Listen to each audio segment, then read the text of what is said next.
how you doing? I haven't talked to you in forever.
Alright, g'day ladies and gentlemen, legends of the highest regard, and welcome back to the little plane that could, our world adventure here within Microsoft Flight Simulator 2020. So this evening we will be heading here from Phoenix Sky Harbor back over to San Diego. Right there on the Mexican border in Southern California. So it should be a good flight.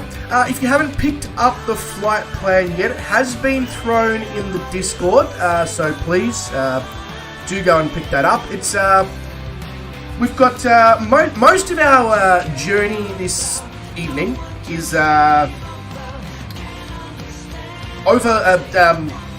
wildlife refuge, which I for some reason couldn't get the name out. So right now I am on live time and live weather. Obviously I'm going to enact God mode in a second and we're going to bring it to a more reasonable time frame, but the weather seems alright, so we'll probably stick with that. It is, mouse cursor, where are you? There we go. Okay, let's let's enact God mode, and what I'll then do is I'll jump over into the chat and we'll see who has joined us so far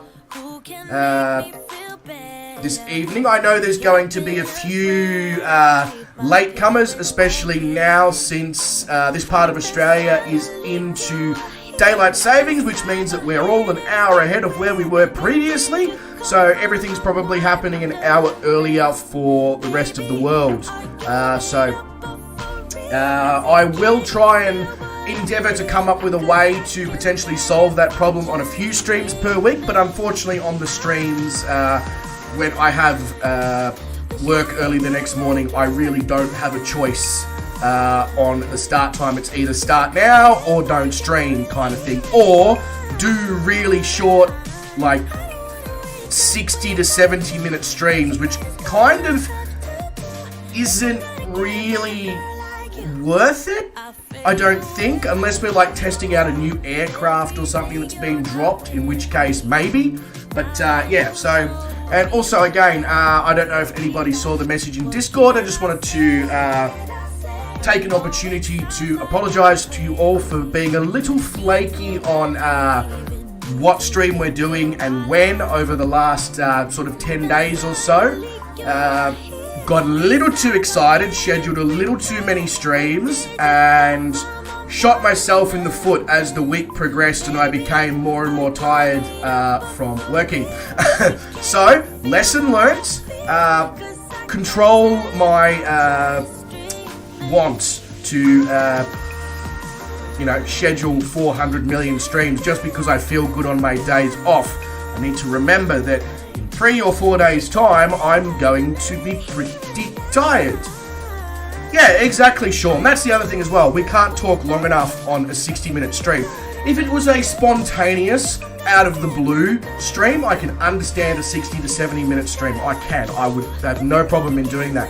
But a scheduled stream, I'm just sort of like, is it worth going to the effort of selecting an aircraft, doing a flight plan, etc., to then spend 60 minutes on the internet? Probably not. Yeah, exactly right, Sean. I need to calm my enthusiasm just a little bit and remember that even though I'm not a head chef anymore, I am still doing 35, 40 hours a week at work, plus everything that's related to streaming and the behind the scenes and editing videos and content creation as well. So I need to be smart and not go and schedule. I think I scheduled something like 11 streams in 7 days last week. I honestly don't know what I was thinking. But, and also I just want to take a moment to apologise for dropping this morning's stream with no notifications whatsoever or anything in the Discord.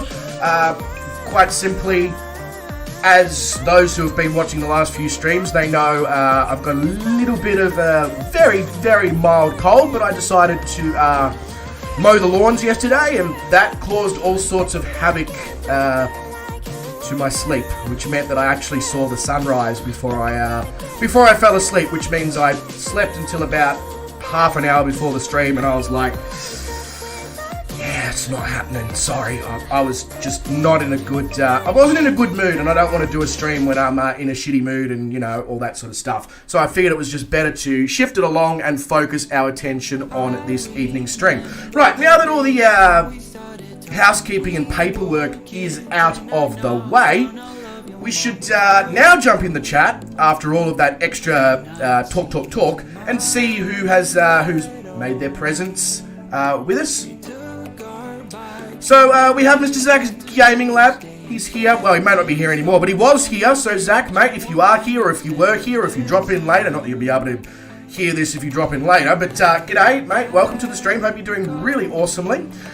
Mitty is here as well. G'day, Mitty, mate. Welcome to the stream. I feel like I've seen you recently somewhere.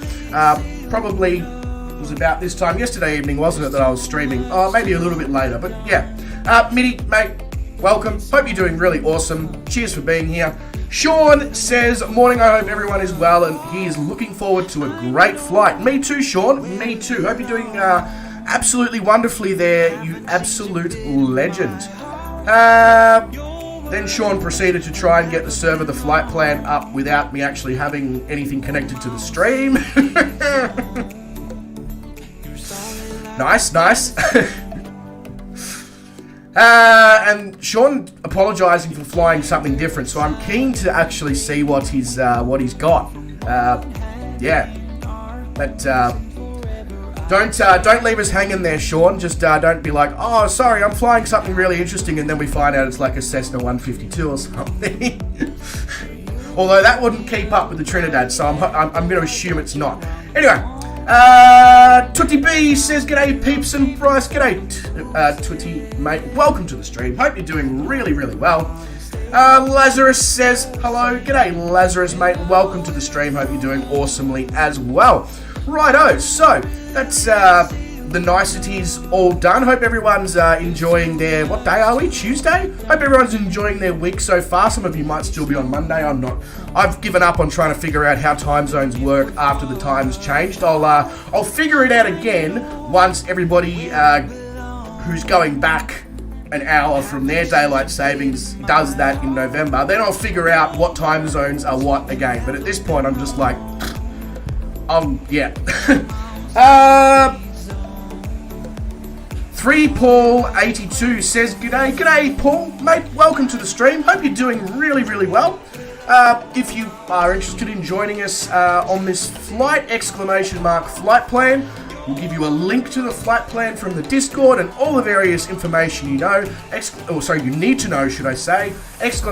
!server will give you all the details that you need to know there to be able to see us. Lazarus says 4 a.m. here on the east coast of America. Yeah, so about the only time zone I do know is the east coast of America, Lazarus, and that's just because I have quite a few viewers from that part of the world. Things are going to get really messed up in another month's time because I'm going to be starting to stream at 3 a.m. your time. So I apologize in advance, and as I said, I will try to fix that when I'm doing my streams that go into days off so that you guys can still at least be involved in a few streams per week. So it's a decent time of the day over in the UK for streaming. Fair enough. That's good to know, at least. Even when the time does go back for you guys over in the UK, it will still be an okay time to start a stream. So that's good news. It seems, honestly, that the only part of the world that is sort of going to be negatively affected on the stream times once everybody's gone back in time and gone forward in time is, in fact, the US East Coast, which is slightly annoying because, as I said, that's the majority of the viewership on this channel at this point comes from the US East Coast. So I will definitely have to do something about that. But enough about that for now. Let's make this thing run. So we'll go with battery, avionics, alternator. There we go. Everything's making. Oh no, we want the propeller and the mixture. We don't need the throttle yet, or at least I don't think we do. Oh yes, and I need to select a fuel tank. You know what? Let's mix it up. Let's go from the other fuel tank for once on starting. Hey, William Kelly says, G'day William, mate, welcome to the stream, hope you're doing awesome. Sean says, is Calling Pigeon here? Possibly, I'm not sure, Sean. The man can't attend every stream. He does a fantastic job, but he can't attend every stream. He may not be, because he didn't actually post the flight plan in the Discord, so I reckon he's probably preoccupied with life-related things, so that's all good. I'm, as you know, I'm a big advocate in put your life before streaming. Streaming is something we do for fun and enjoyment. Bikes and More is here. He says, G'day, mate. G'day, Bikes and More. Welcome to the stream. Hope you're doing really, really awesome. ! Server, ! Flight plan in the chat will give you all the necessary details and tidbits that you need to join us on this journey over to San Diego. But without further ado, I think it is time to turn the key and make it go in a clockwise direction, which I seem to be achieving. So, what do I need to do? I need to turn the lights on. I need to put a thing of... I probably don't actually need to put a thing of flaps in. Simply because we've got 11,000 feet of runway to play with here at Phoenix. And I don't know about you, but I'm pretty confident that the TB21 doesn't need 11,000 feet of runway. But maybe I'm wrong. Maybe there's a serious issue with air density or something today in Phoenix. Who knows? Right, so we want to go in that direction, so I'm just going to stick it in reverse, and beep, beep, beep. Oh, hang on, sorry, that's, no, that's truck sim. This is flying. We're currently being pushed out by, a winch? I'm assuming.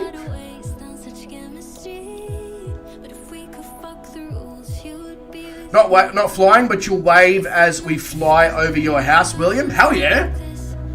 That's assuming we actually fly directly over your house. I'm not sure if... And do you really want the internet to know? That's the other question. Sean! No, that's the wrong button to stop being pushed back. I'm hitting B, going, why aren't we stopping? Why aren't we stopping? Why aren't we stopping? Because you hit Shift P. B is for barometer. B is also for Bryce, for those who didn't know.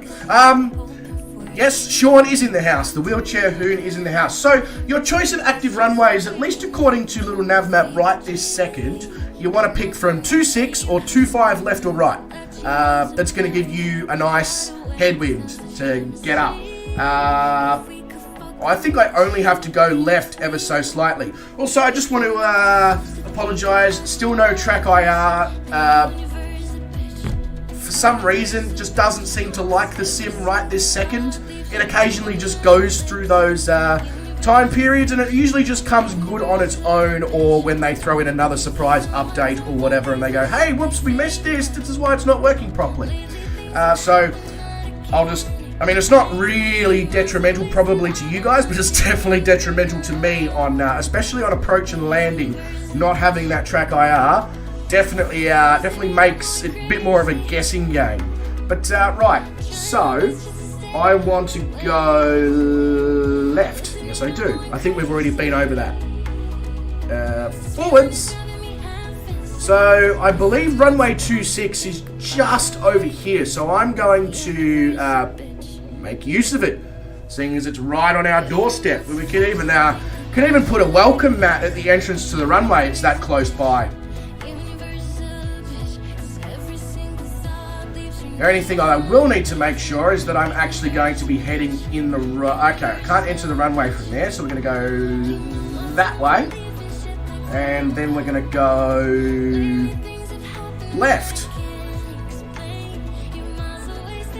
Get all of the excuses out for a bad flight. That's exactly right, Sean. Get it over and done with to begin with, and then everybody knows to bring their expectations down a notch, and then everybody's happy.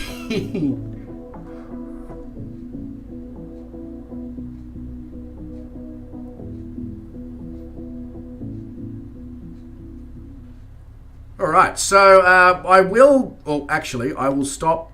I will stop. There we go. So it's helpful when the brakes actually decide to work. So Bikes and More says, nice work on the glider video, just watched it. Thank you very much, Bikes and More. Appreciate that. But look, I'll be completely honest with you. It was Garwin's idea to do something like that, and I just brought the ability to basically edit the video and be the pilot who tows him to the table. So, you know, I'll gladly accept the positive feedback, but at the same time, we need to also recognise Garwin's contribution to it as well. Right, so Tootsie looks ready, Lazarus looks ready. I can't even see Sean, which is interesting. Why can't I see Sean? Anyway, that's look. You know, I'm sure he's here somewhere. He's just hiding, potentially, you know, in a good hiding spot at the airport. So we will progress onto the runway and get out of here. Sean says, I see nobody. So I had that problem yesterday, Sean, in the stream. And all I had to do was leave the West USA server and come back to the West USA server. You know. So it should be a nice, simple fix. Yeah, Sean's installed a new invisibility mod on his aircraft. It's a new, so you can't be picked up by the radar systems.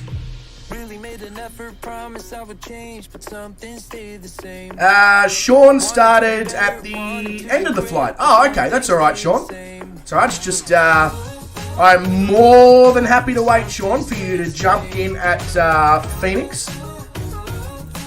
I'm also more than happy for you to just jump in on top of us once we're in the air. You let me know, mate. Zach's Gaming Lab says, I'm Sean, he's here somewhere. Wow, really? That's the kind of level of puns we're going to go with at the 24-minute mark of the stream? Okay. Fair enough. I'm not sure where to take the stream from there, honestly, Zach. Klingon battle cruiser. Who's got a Klingon battle cruiser? Is Sean flying a Klingon battle cruiser? That's mad if he is.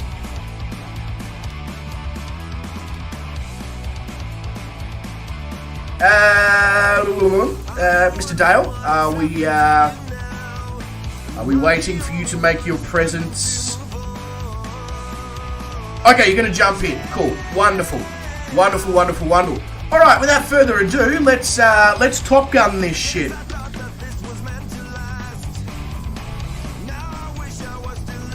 It's a slightly lackluster takeoff when you say let's Top Gun this shit, isn't it? Wow, okay, there's a bit of a crosswind. There's a slight one. Very, very mild. I'm, gonna end up in San Diego if I'm not careful without even trying with this crosswind.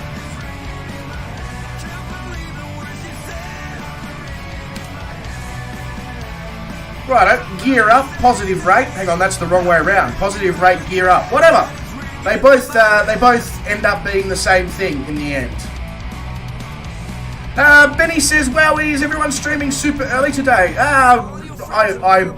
Benny, I would usually stream at this time of the day when I have work the next day. Although, if you're in one of those states that doesn't do daylight savings, I can understand the confusion. Because it's super early for you, it's only just after dinner time. Yeah, with the time change, exactly. Exactly. Yeah, Queensland no daylight saving. So, for me, now watching Shane, Oz Flight Simmer, becomes incredibly difficult over the next 6 months or so, because his streams don't start until 8:30, 9 p.m. for us Victorians now, and that's an hour before I need to go to bed for work. So,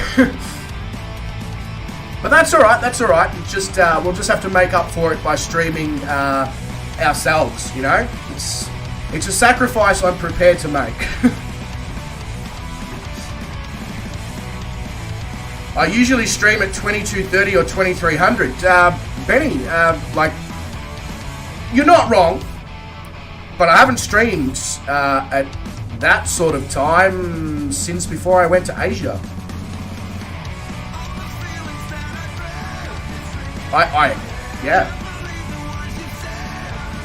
Yeah, you're not wrong, but yeah, it's been a while. It has most certainly been a while. Alright, so the MSA is 6,000, so let's get all that set up. I should also make sure that we're in GPS mode, so I'm going to do that. We are going to do that. We are going to do that. We're going to head to the MSA if it allows us, which it doesn't want to allow us, because... So, bang. Gonna go up at about 500 per minute.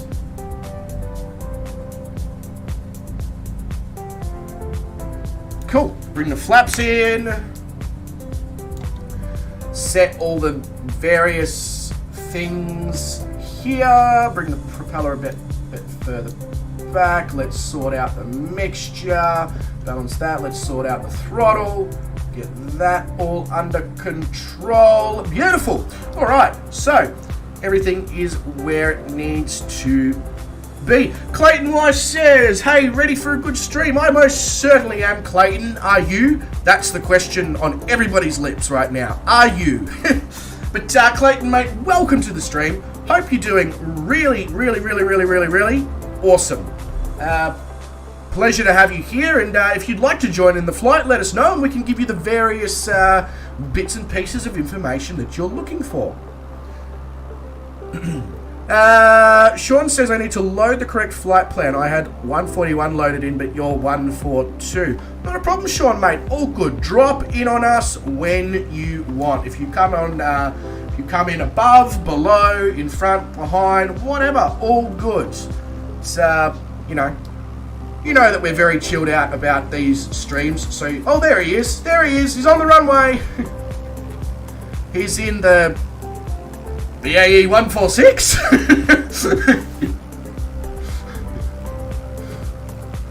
Wow, that's hey, you did say that we were in for a surprise with what you were going to fly, and you're not wrong. You're very surprising. As we make our way out over the city of Phoenix here. So you can actually see the city of Phoenix there in the background. The CBD, I mean, and then you've got the outer suburbs out here, which seem to go for quite a distance. Actually, it seems like quite a expansive city. Zach's Gaming Lab says someone should hop in a Concorde. Yes, they should, and then they should proceed to take off from New York, and they'll still probably beat us to San Diego. In fact, there's a challenge. Somebody, we should just get somebody in one of the fighter jets one day to see if they can beat us to a particular destination from the other side of the country that we're flying in at the time, whatever that is. So, I must say, I've got a little doggo right at my feet this evening. So, Bella, who's the Kelpie, just the smart thing that she is, decided to jump out of Jai's window today. Now, it's not a huge distance from the window to the backyard, but it sort of wouldn't be like, oh yeah, just, jump out the window, doggo, that's all good. And she broke one of her nails, like, on her toe. So Jai took her to just, make sure, get it looked at, make sure it's not getting infected, she hasn't done any damage, etc., which she probably hasn't. She wasn't complaining or anything about it, she was just sort of licking it, like dogs tend to do. But little Miss Star, all day, has been moping around in a sulky mood. She's been at the door, she's been at the windows, because Bella's not here. Her best friend's not here, and her best friend was injured earlier today. And I hate seeing my dog in a mopey, sad mood, but at the same time, it is so cute, the fact that she's got that sense of feeling and understanding of what's going on, and she knew that Bella had hurt herself. So it's amazing what the dogs know without you sort of realizing until a situation like that occurs, and it's like, oh, wow, like they really are switched on to what's going on around them, should I say. Sean says I still can't fly. What's up there, Sean, mate? That's what's the problem with the 146? It's causing you some, it appears to be causing you some grief. As Jacko 2311. Is Jacko 2311 bikes and more? That probably sounds like a really shallow question, because I should know this, but for some reason I'm having a mind blank on that right now. And if it's not, I feel like even more of a dick, because somebody's got that gamer tag, and I've now just asked if they're the wrong person. It is? Woo! Okay, good. I'm only a mild dick then, not a big one. Sean says I'm the problem. Now, Sean, I feel like that's a little harsh on yourself.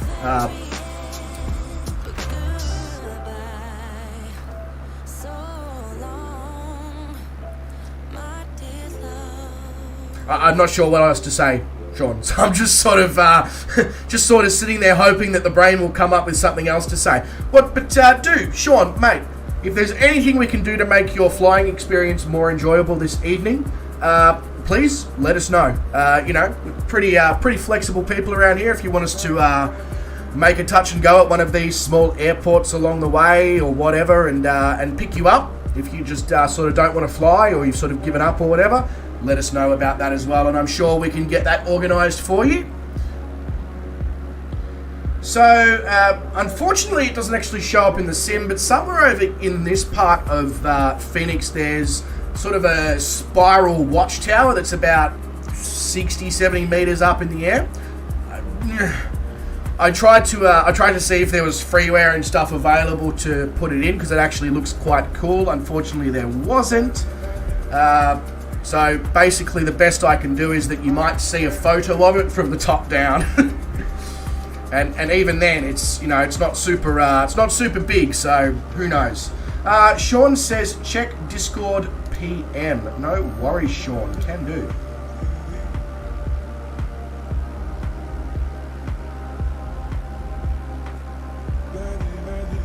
Okay, Sean, fully understand, mate.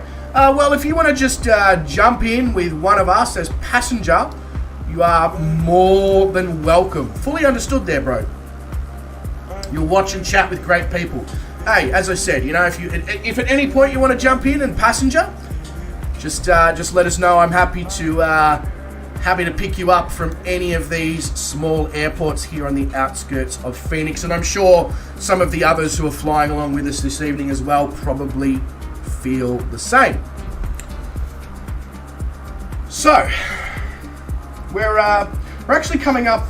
We're not too far now. Also, I don't know why my waypoints are saying 18,350 feet. I feel like I may have made an error there. Because that'll be on me.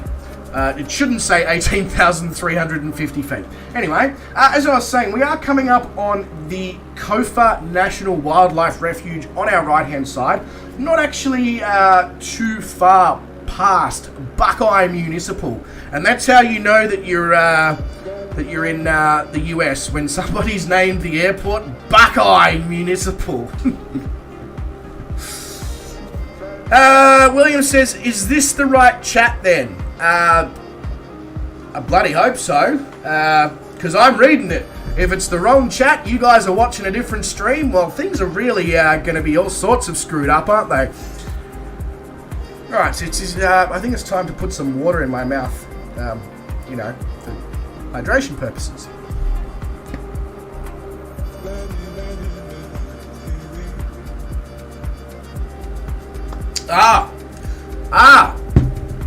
I see where you're going with that, William. I see where you're going with that. You make a very, very good point. I mean, you're inadvertently saying that everyone in the chat is not great people. So get ready for some potential backlash. Just saying, guys. If you want to go at William, I'll turn a blind eye.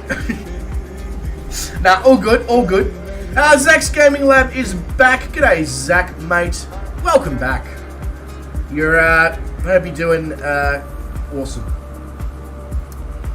Just in case how you're doing changed in the last 5 minutes or so.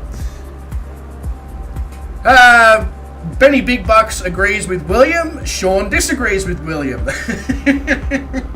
I also disagree with William. I want to make that very clear. William says he's just messing with everyone. He knows the people here are mostly pretty good. That's it's a very carefully worded response there, William. Don't worry, we're not going to send the media or a shitstorm after you or anything like that and be like, have you got any comments to make about the comments you made in the stream? We're not that way inclined, or are we? Beeve says, hello, g'day, Beeve, mate. Welcome to the stream. Hope you're doing, great. Really awesome.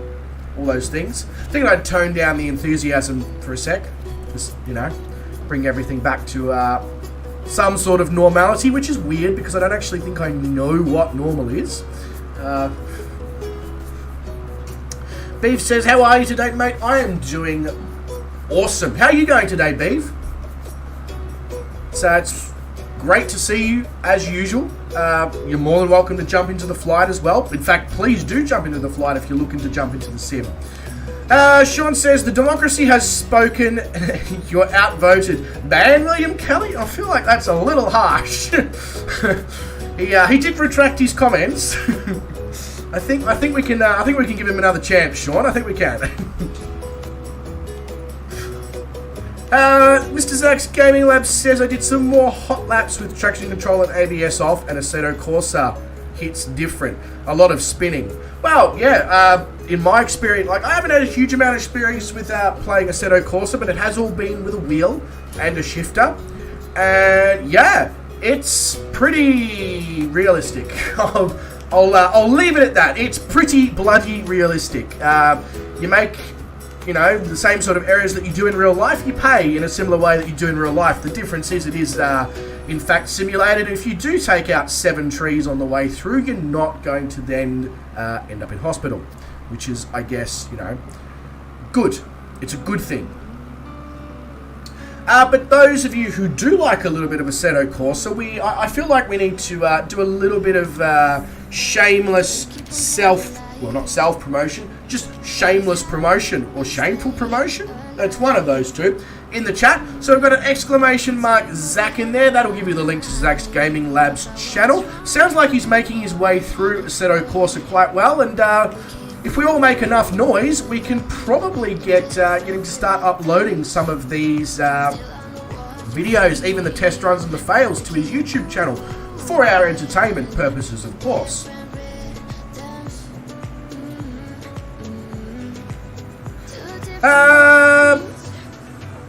Sean says air conditioning is great, or aircraft is great.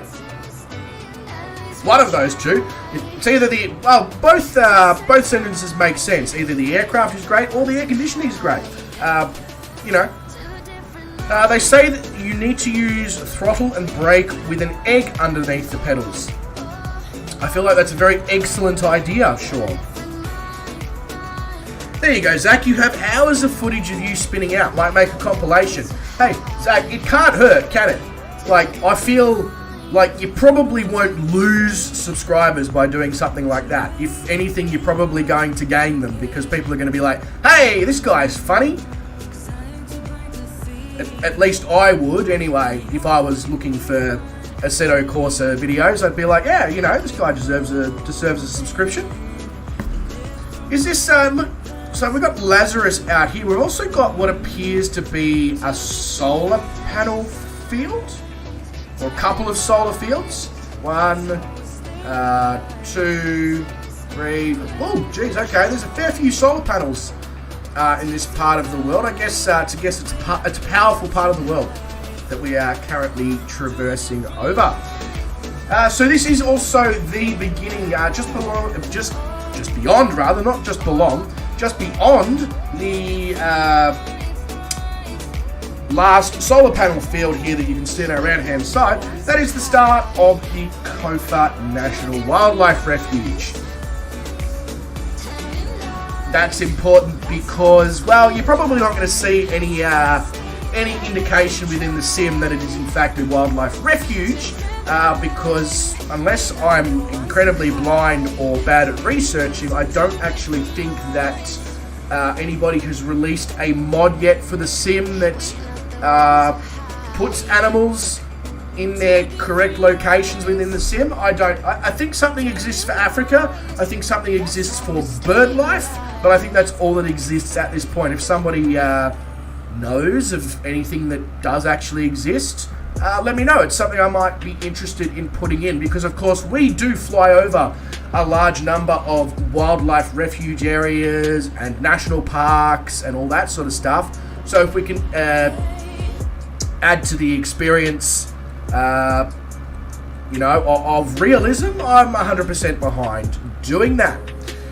Sean says that there's also an India elephants mod. Oh, there you go. that's actually quite cool. I wasn't aware of that, Sean.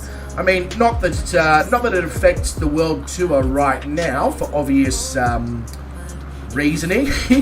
It's you know, we're not venturing to India anytime soon, unfortunately. Yeah, so that's the one I was talking about, William. I knew there was one in Africa, the Okavango Delta. I just couldn't. I knew it was the something Delta because that's what they usually refer to the national wildlife parks down in that part of the globe. But yeah, I couldn't remember the first part of it.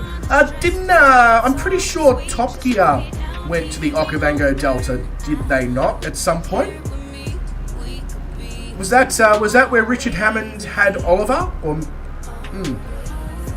anyway, brain's just going to different topics. Sean says Brett has done the Wild Thingy Tour. The Wildlife Tour, yes. Although I prefer Wild Thingy Tour. I think that's got more oomph and, you know, punch to sort of let everybody know what it's all about. So, Sean, I think I might adopt Wildlife Thingy Tour. There's also a freeware mod for the area around Lake Malawi. Oh, that's quite interesting, actually, William. Because of course, oh my God, why can't I think of his name right now? Clive is Malawian. Lives in the UK now, but he's originally Malawian, and I've promised him many stops in Malawi because he knows so many awesome airports. So if we can add a little wildlife mod to enhance that when we do get to Africa in 2030, that would be great, you know.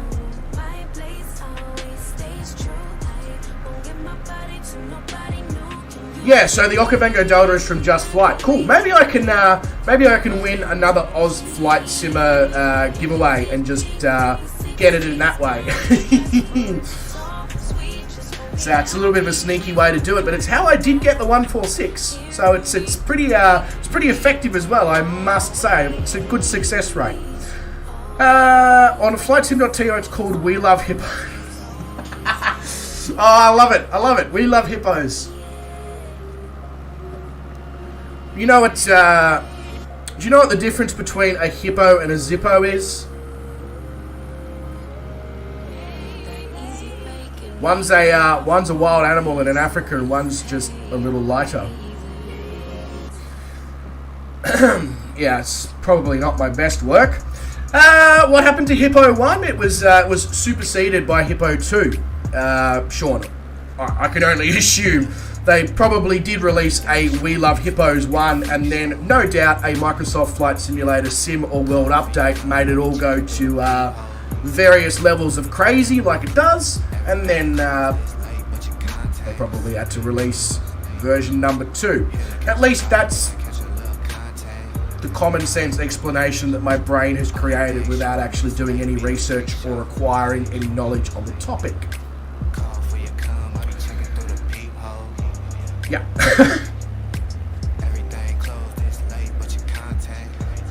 So I don't actually know, well, I should know, but I don't know what sort of wildlife is kept in this part of the world. So maybe I should follow one of my own links that I put in Discord, you know?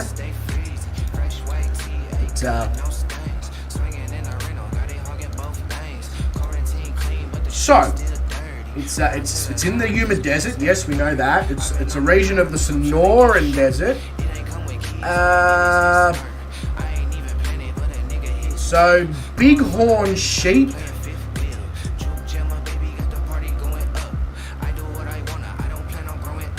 and water birds. So it's basically a bird life sanctuary kind of area. So that I should actually download that Payware Birds mod that they've just put on the marketplace if that's the case.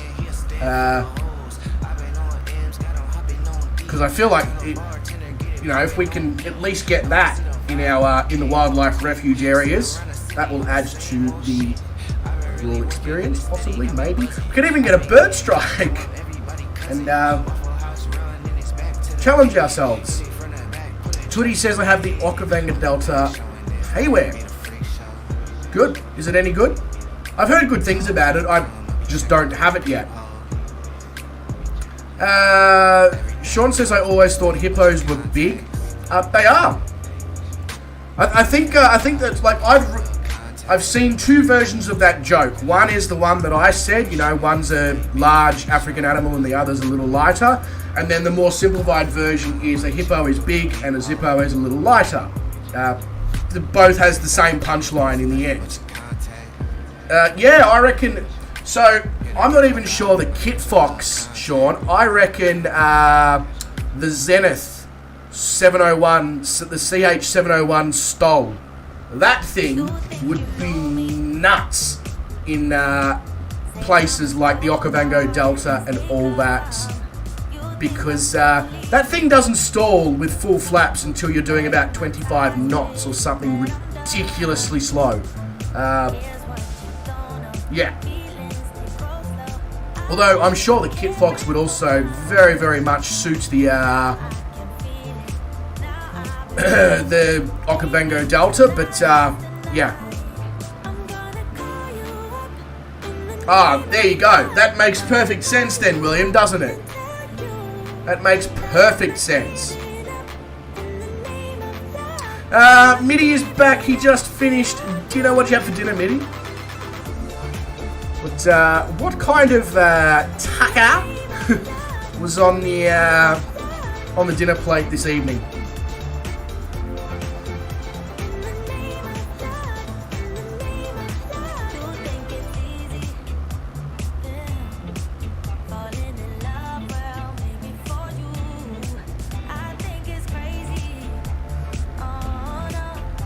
The reason, part of the reason I'm asking all these questions and sort of throwing all these things out in the last few streams about recommend me this and recommend me that and what's some aircraft that are worth getting, although I'm pretty well versed on the aircraft, but you know, things like what's some good freeware mods that people would not go without, etc., is because now that I've been back from Asia for about a month or so, I've put the finances together like I promised I would, and I'm going to be able to go and get all the payware that I've promised people that I would get, so I can see them within the sim and all that sort of stuff.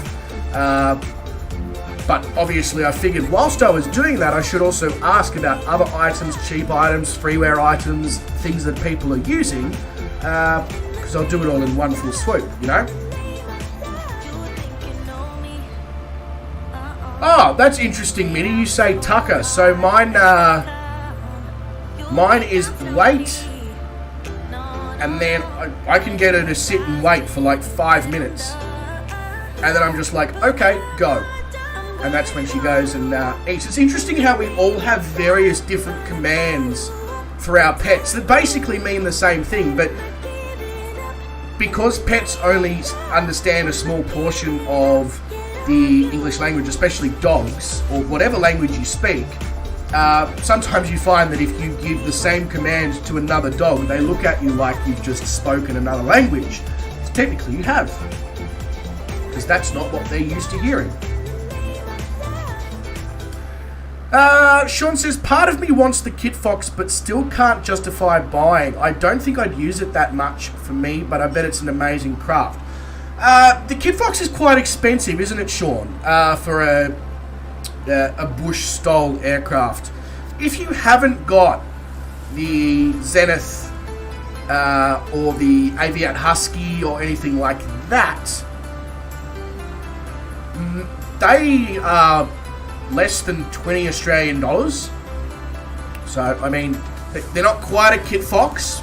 You know, I have to admit that it's not quite the Kit Fox, but it would fill the void in the interim.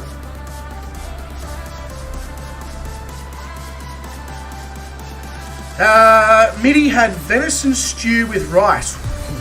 Friggin' hell, I'm coming to your place for dinner, Mitty. I absolutely love venison. It is like one of those guilty pleasure meats that when I find it, I'm like, boy, am I buying a couple of kilos? You bet. Sean says, question for everyone. Would you rather spend money on airports or cheap planes? That's actually a really good question, Sean. So, money on airports or cheap planes? Yes, Star, that is my hand. Please don't lick it. Probably... Can I answer cheap planes and cheap airports? Probably the cheap planes, just because they are the thing that makes the sim. However, fantastic scenery is very, very important and something I really, really love to have within my sim as well. But I usually only find myself buying scenery and airports and cityscapes and all that for parts of the world that I fly in regularly. So I've got a shitload of scenery for Australia. And I've got an absolute shitload of scenery for New Zealand as well, because they're the two parts of the world that I fly in a lot when I'm not streaming, because they are, you know, my local part of the world. Correct. You spend hours in a plane, you spend seconds at the airport. Now, don't get me wrong. If an airport goes on sale, or a scenery goes on sale, or a cityscape goes on sale, you can bloody bet that I am picking that up straight away, because it's on sale. And usually when it does go on sale, it's usually 20-25% off or more, and you can justify it. Even if you don't fly there significantly often, if it's like $12, it's sort of like, well, I fly there sometimes, so it's worth having. At least that's the way the brain thinks. And we all know that the way my brain thinks is a scary topic in itself. At the same time, though, there is a lot of standard aircraft within Microsoft Flight Simulator, especially if you've purchased the premium version. Some people may be more than happy with the number of aircraft they've received, but they could be really into, flying from airport to airport to airport to airport, and they want to pick up the sceneries. And hey, that's the great thing about the sim, is you can tailor your experience to what you like and what you want. Especially now that we've had it for over 2 years and there's so much freeware and payware that's become available. It really is, everybody's sim now, after 2 and a bit years, looks completely different. Whereas, of course, when we first started, everybody's sim looked very similar. Yeah, exactly, William. Exactly. Got it! But, Mitty, that venison stew, that sounds bloody incredible, mate. You're a lucky man. You're a lucky man. Ooh, Tutti had venison casserole with mash yesterday. Am I missing something? Is venison the new kale? Like, everybody wants venison or something? Screw the vegan movement, everybody wants to eat venison. Like, did I miss that in the last 48 hours, or?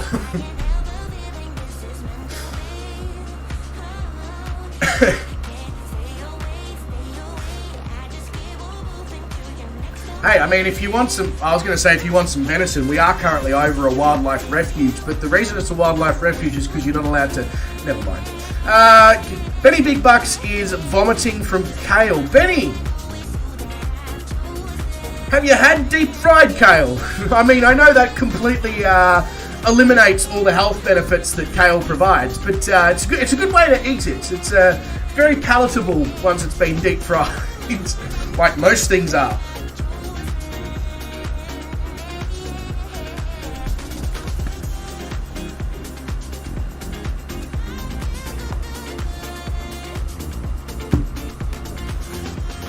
No, the reason I say that, Benny, is because deep frying the kale gets rid of the kale flavour, and then when it's hot and you pull it out of the oil, you season it with like a seasoning mix that you've made, and then all you've got is crispy green vegetable with whatever seasoning you've put on it. And then you can justify to yourself, you can be like, I'm eating healthy chips because they're green.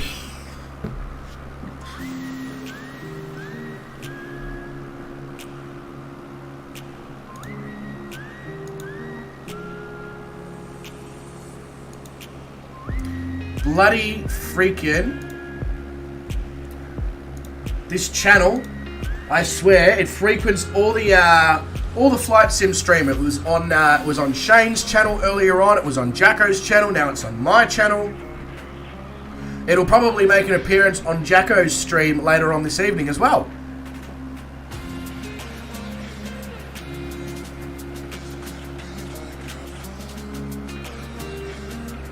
Yeah, everything's better deep fried. That's exactly right, Benny. Everything is better deep fried. Sean says, I've downloaded my local airport from Flight Sim, Duxford, and it's amazing. I don't understand how a small airport like Carnarvon costs £12 and an international like Liverpool also costs £12. So, Sean, I don't know either, but the reasoning in my head behind that is, in a lot of situations, the smaller airports are made by small developers. And because they're a small developer, they don't have the financial backing to go and advertise themselves and present themselves to the community and all over the internet, etc. So, to make their money for their work that they've put in, they usually have to charge a slightly higher price. The flip side of that is the product that they've produced is usually very, very good. Very high standard. There's exceptions to the rule, obviously, but usually that's the case. And then you come to airports like Liverpool. Now, still, the major airports can be made by the smaller developers, absolutely. But the difference is that even if it is made by a smaller developer, because they're making a large airport, that airport is going to receive a significantly larger number of downloads, therefore still covering their costs that are related to the production of the product. I don't know. That's my reasoning on it, or that's my thought process on it. I don't know how accurate it actually is.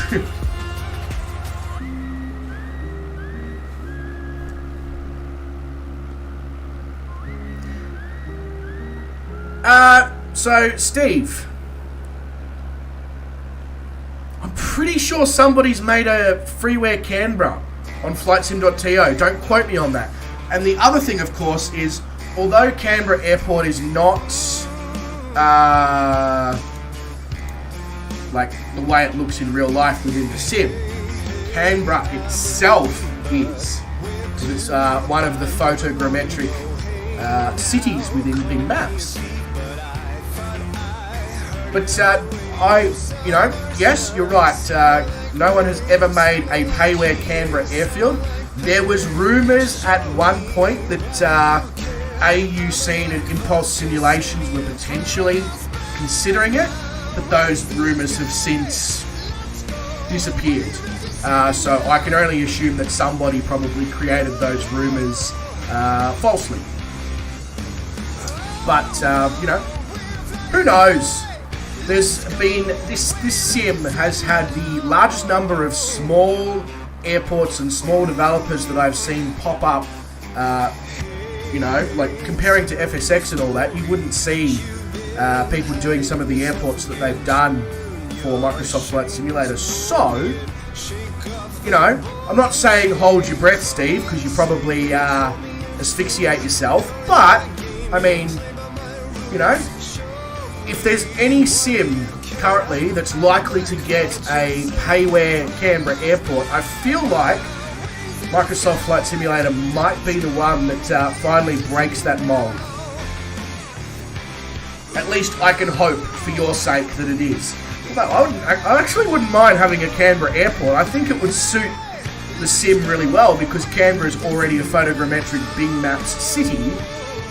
I reckon somebody comes in, does the airport, hell yeah, be one of the better places to fly in Australia.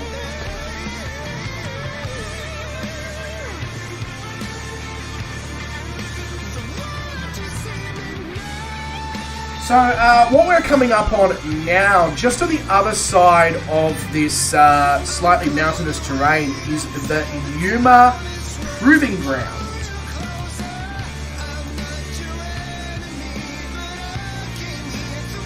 Did we miss the Imperial Wildlife Refuge, did we? Oh no, so the Imperial National Wildlife Refuge is after the COFA. Okay, so the Yuma Proving Ground is a United States Army Proving Ground. It's one of the largest military installations in the world. It's just basically an Army test and evaluation command area, which is why it's called the Proving Ground. But we are about to fly over it. Hopefully that isn't against the law, and hopefully we don't get shot down. That would be slightly awkward. Although we did fly over a nuclear or a uranium production facility or something a couple of streams ago. So I mean, if we didn't get shot out of the air then, I feel like we're all good now over the Yuma Proving Ground. What are you complaining about, Star? Hey, do you want to go out? I can let you out. That's all good. Yeah. Come on.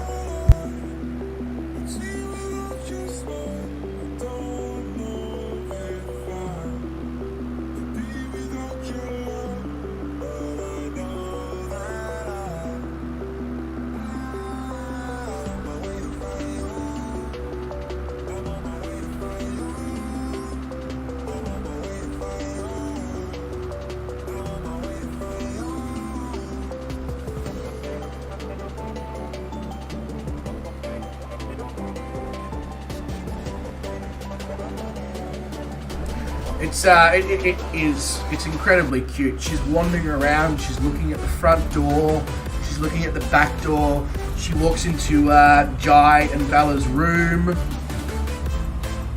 she's looking around. I'm getting the vibe that she's missing her little best friend that she's become so used to having around. I think she's almost like, what do I do? I reckon she'll paw against the door in the next couple of minutes and be like, Dad, let me back in, I'm bored. Tootsie says, I deleted all freeware mods prior to Sim Update 10. Will start re-downloading my favourite airports, especially Duxford. Oh, yeah?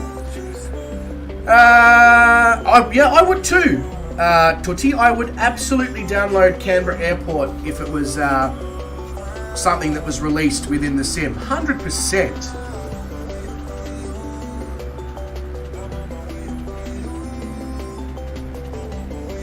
Steve says, that's the part that sucks. Someone makes it and it's wrong. Yeah. Oh, there you go. Okay, so you've been there for a while, so I can understand why you're, a little bit jaded about it, Steve. I get that.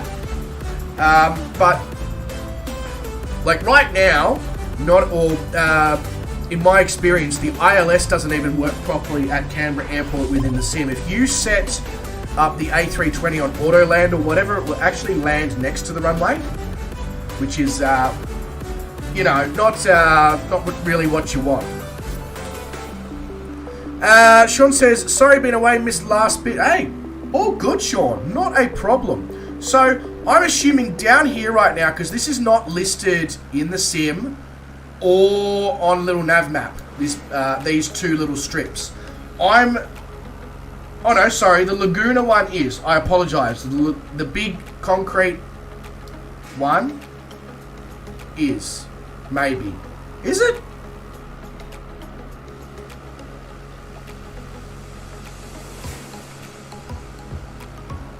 Hang on. What? No, sorry, the Laguna one's over there. The Laguna AAF, the Yuma Proving Ground. So, looks like there's a racetrack. I'm assuming these are all the various circuits that they use for doing various Army-related testing and all that. But this airfield doesn't exist within the sim, supposedly. It's one of those airfields that's, and I'm assuming it's probably just because it's private.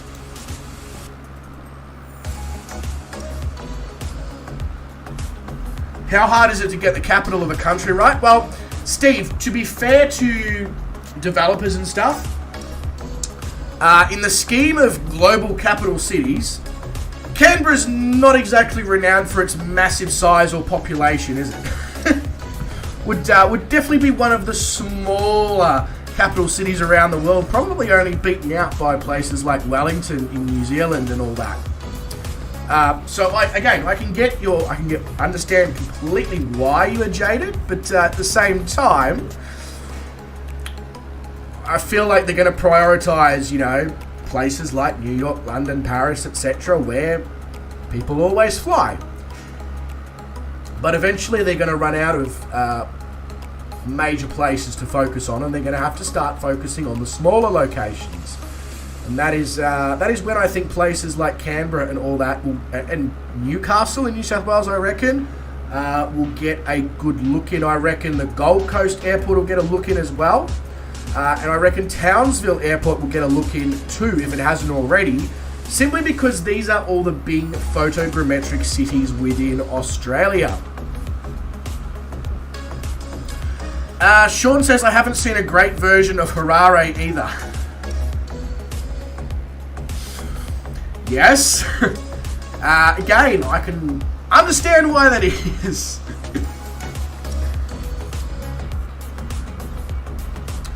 Is London really that bad within the sim, Sean? I mean, I think I've got the Orbex London landmarks.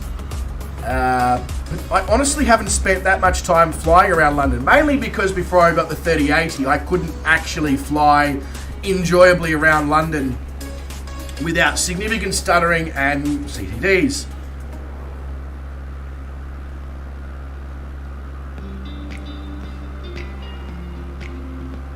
Jeez, they are relentless.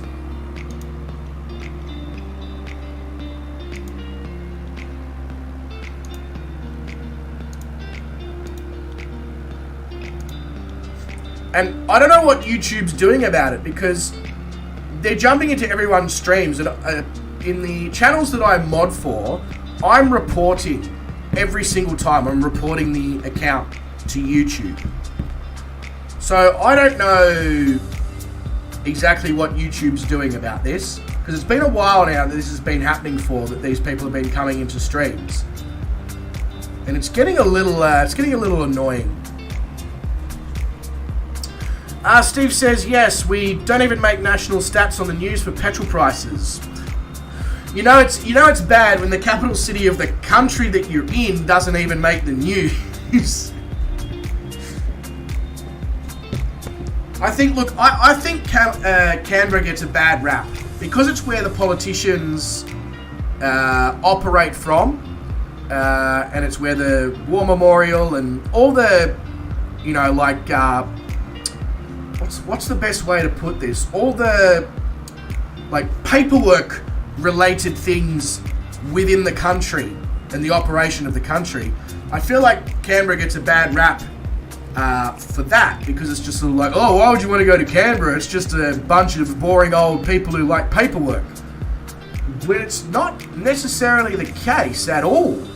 Yeah. Administrative. Thank you, Tutti.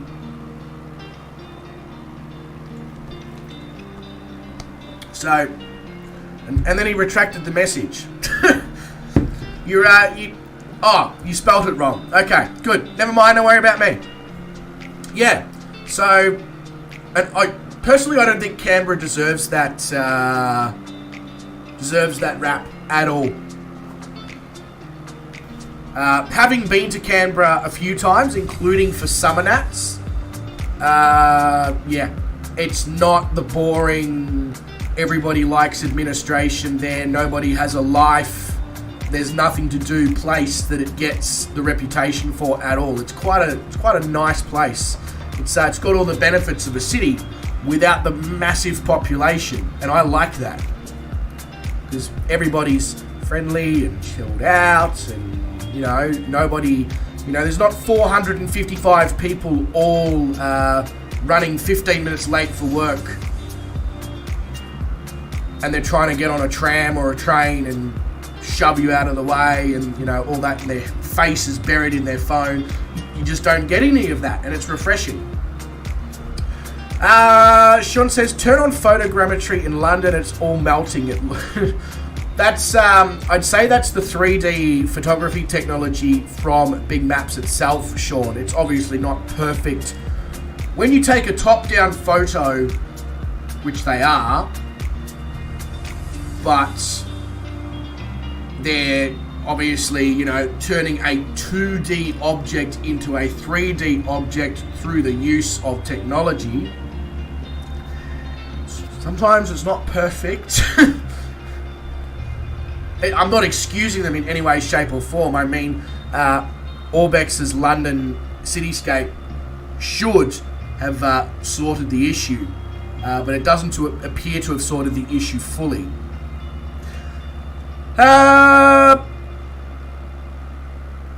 Yeah, so sure, Steve, it can get dull, but you know what other city suffers from the same sort of reputation as Canberra that I don't think it deserves? Adelaide. Adelaide's incredible. It's awesome. Yeah, sure. On Sunday, Woolworths and Coles shuts at 4 p.m. That's a little bit shit. But, Jesus, if that's the only negative, it's a pretty good place.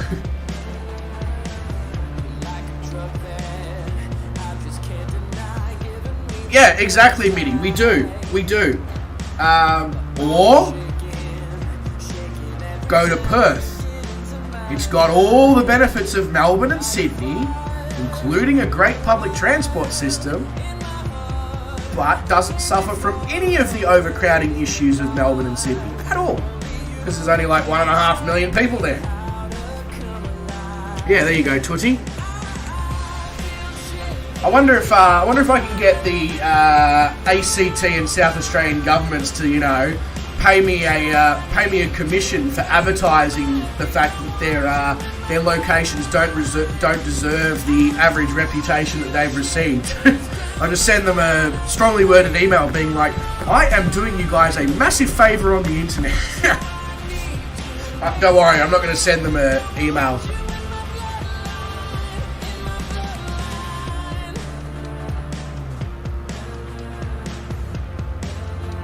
So,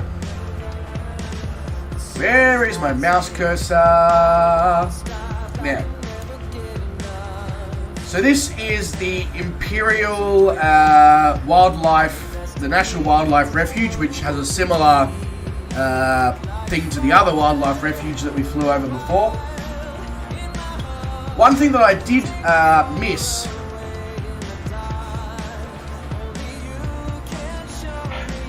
I'll try again. Hello, little navmap, would you like to just, behave? Is that we're coming up on some sand dunes here. And I missed that when I was setting up the flight plan. We're also incredibly close again to the border of Mexico. In fact, we're coming into Calexico, Mexicali, which is the two cities. So Mexicali is the Mexican city on the border, and Calexico is the Californian city on the border of the United States of America and Mexico.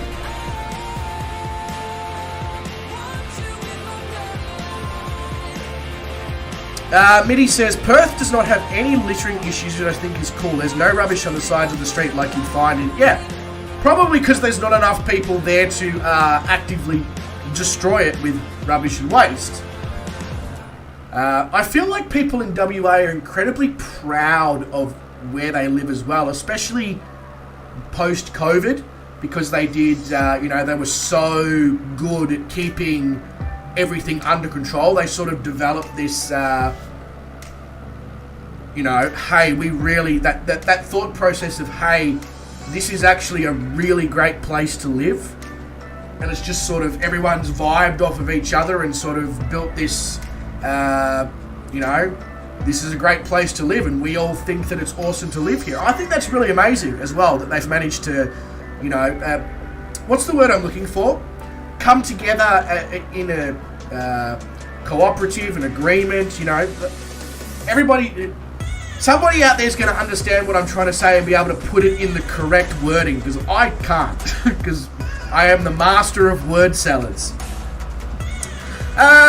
Wes says, Ethan, just go to Darwin, laid back, no traffic, and has everything, and also has cyclones and incredibly uncomfortably stupid, unenjoyable amounts of heat and humidity that nobody wants to experience on a day-to-day basis, which is why nobody lives in Darwin.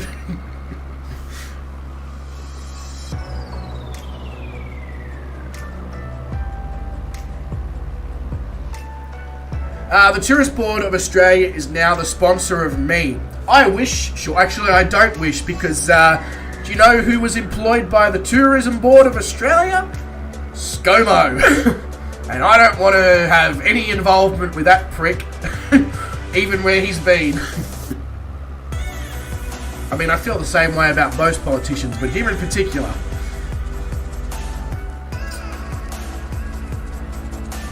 Yeah, so Western Australia has pride in their state.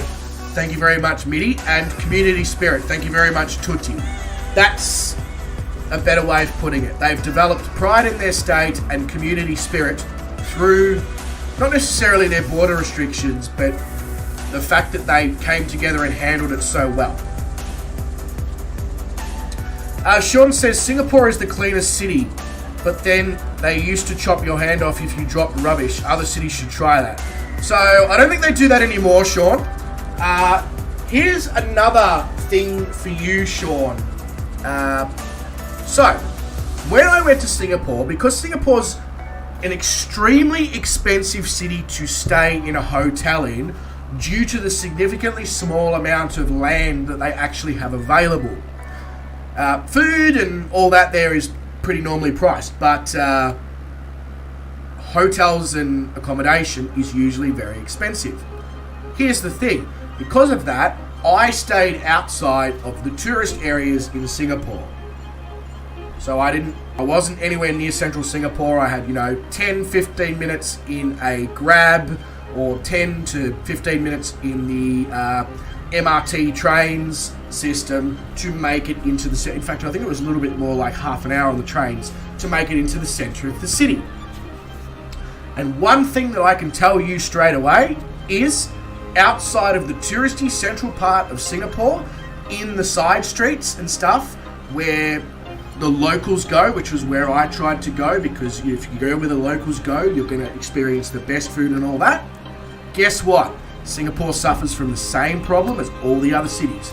There was rubbish all over the streets, in the gutters, in the where the water flows. The word that's coming to my brain to explain the area that the water flows is viaducts. Like, am I in ancient fucking Rome? What is wrong with my brain sometimes? Who looks at those things and goes, oh yes, the viaducts of Singapore? But that was a very, very interesting observation that I made, because I also went to the central part of Singapore, Marina Bay Sands, etc., that part of the world, and it was pristine. Not a drop of gum on the floor, nothing.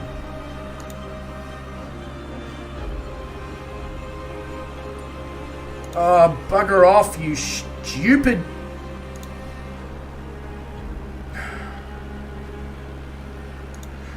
That's two different channels. That's ridiculous. I had to hide that twice, because even though they've got the same name, they are separate channels. That gives you an idea of what they're of how many of those channels they're actually churning through right now. That's insane. Bugger off. Let us enjoy our streams. Bloody hell.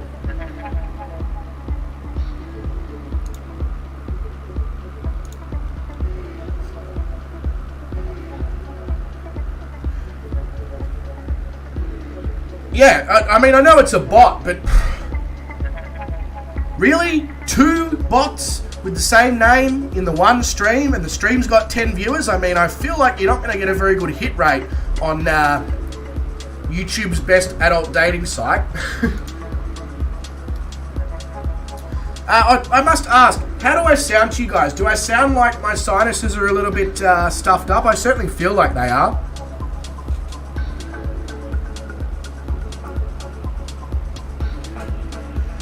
Steve says, last time I was in Perth, we collected a passenger and didn't even shut down the engines. Was the apocalypse on the way? I mean, that seems excessive. Just pull up to the gate. Yeah, come on, get in. All right, let's go.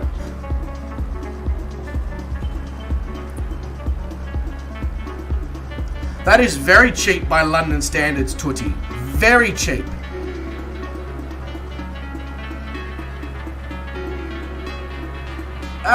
Sean says, how does it disappear from... Oh, right. Because the screen chat that I've got going, Sean, that's linked up to the chat bot. So if I was streaming on Twitch and Facebook, it would show all the messages from there as well. So it's completely different. Even it just literally shows whatever's been sent. So even if I delete it, it won't be deleted from there, unfortunately. I sounded a little sniffly? Okay, cool. Mitty says I sound perfect, but I'm not sure whether Mitty's actually heard me sound normal. Because you've only been watching the channel for a week or so, I think. And I've sort of had this little for about a week or so. Yeah, so Nick, I sort of am having to push and project my voice because I'll give you a demonstration on how I sound if I don't do that. Well, I can't get the volume that is sort of required, but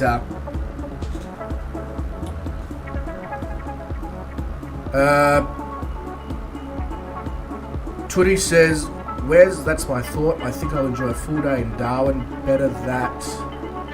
Lich. Mitty says, yes, I haven't heard from you for very long, so you sound the same. Lol.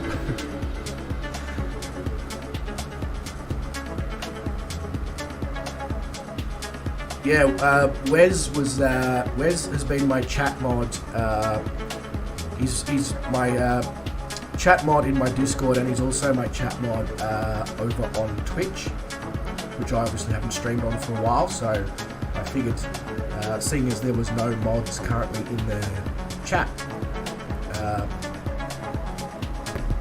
maybe it's time to promote him here as well. So as you can see, that's why I sort of may sound like I'm yelling, because if I'm speaking normally right now, it's you may as well, everybody's going to need to install hearing aids.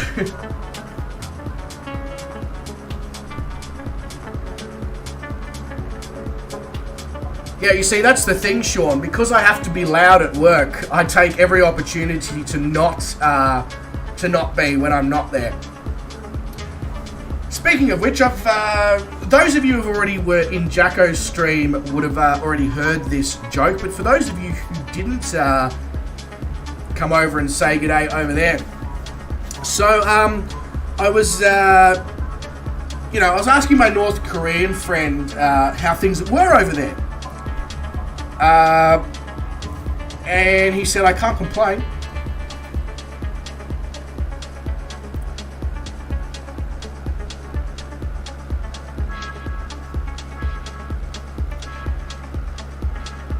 I'll just let that one linger.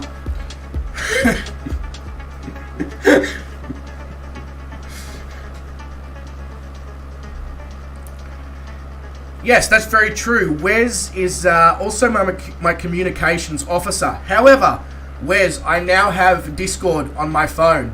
So you no longer have to be my communications officer, because I can drop messages into Discord if I get held up or whatever and have to, postpone a stream, delay a stream, move a stream, etc.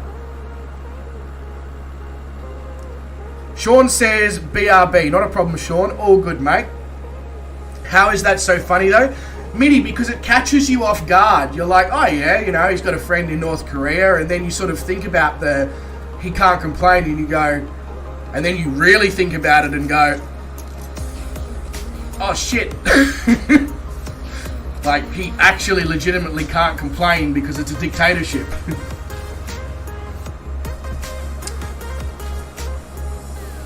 Oh, Steve, at no point did I say it was going to be a good effort. I just said there was going to be a joke. I mean, if you're expecting good effort jokes, you're definitely in the wrong place. You're definitely in the wrong place.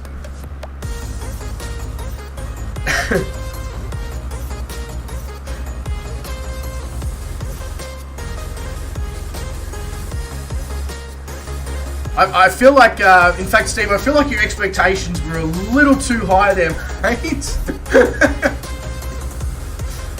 So this is Mexicali and Calexico. So as you can see, the big city, that's Mexicali. And then you can see there's the border, and you can see what is remnants of the border wall that has actually been constructed in this part. Then you've got Mexicali Airport that we're flying over. And then, as you can see here, this is Calexico. Much, much, much smaller than Mexicali. In fact, I don't think that is Mexicali Airport. I think that is, in fact, Calexico Airport. I think Mexicali might be further in to Mexico. But either way. And then you've got Johnson Brothers, which I'm assuming is a farm or a ranch or something.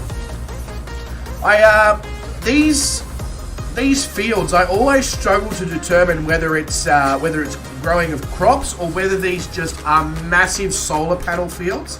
Because as you can see, they sort of look the same. Nick says, just popped in for a bit, got to go back studying. Bye, Nick. Not a problem, mate. Appreciate you popping in nonetheless. Enjoy the studying as much as you can. I know that seems like a contradiction in terms, but you know, we've got to keep the positive vibes going. So, mate, have a good rest of the evening and look after yourself, yeah?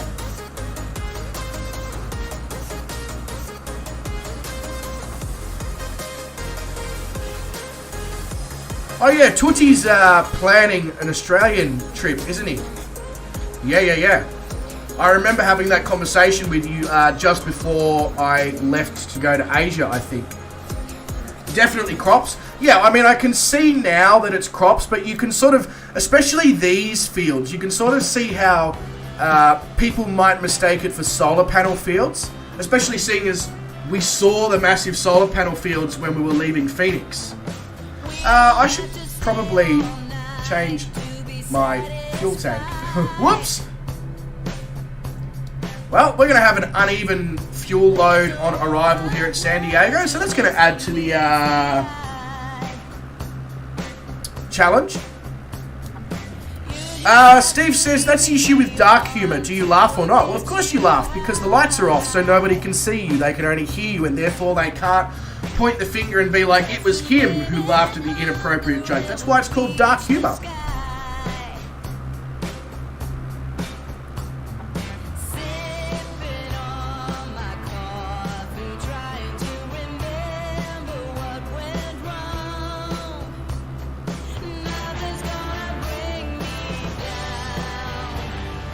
Yeah, in February. Yeah.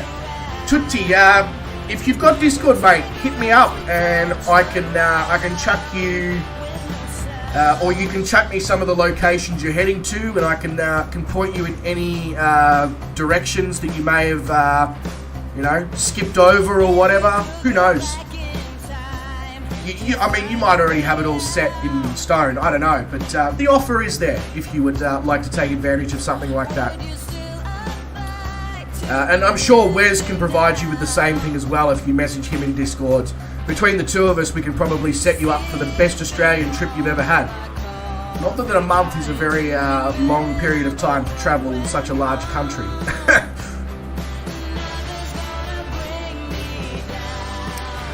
Mitty says, I thought it was called dark humour because it typically insults them.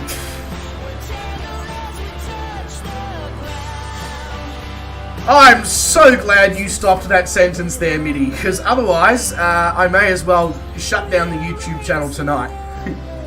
Because the backlash to something like that would just, you know.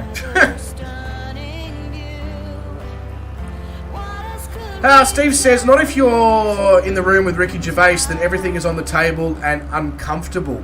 So, this probably won't surprise you, Steve.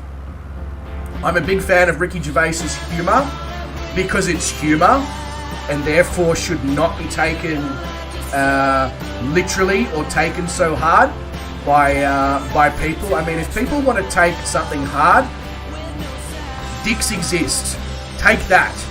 It's humour. It's meant to be funny. It's not meant to be serious, you know? Like, if somebody makes a joke about something in dark humour, it doesn't mean that that is their thought process or that's what they believe on the particular topic. It means they're making a joke.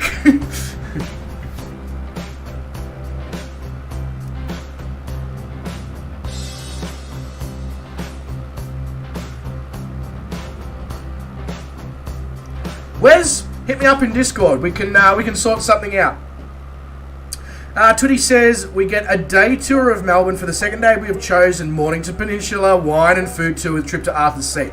Tootie, you have basically ticked 2 very major boxes for travelling to Melbourne. I can't fault that. If you had longer, I could give you more suggestions, but only got 2 days in Melbourne, don't you?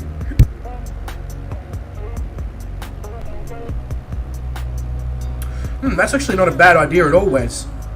It wouldn't so much be a travel business, it would be a travel consulting thing where we sort of go, hey, when you're traveling here, check out this, this, this, and this.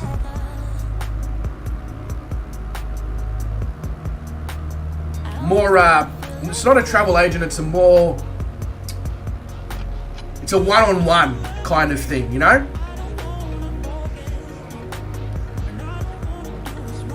Am I going to clear these mountains? I mean, I should clear these mountains. It's an MSA of 6,000 and I'm at 6,000, but I'm just getting slight anxiety about the fact that Anyway, we can sort it out once I get closer to death. Yeah, exactly, Steve. Exactly. You know, perfect example of other comedians that I quite enjoy for their comedy, not anything else. As I want to make that very clear. Jimmy Jeffries, Isaac Butterfield. Why? Because they're prepared to push the envelope and make jokes about the things that people get offended by, which is a topic for another day and not for a stream about why people get offended by jokes. But yeah.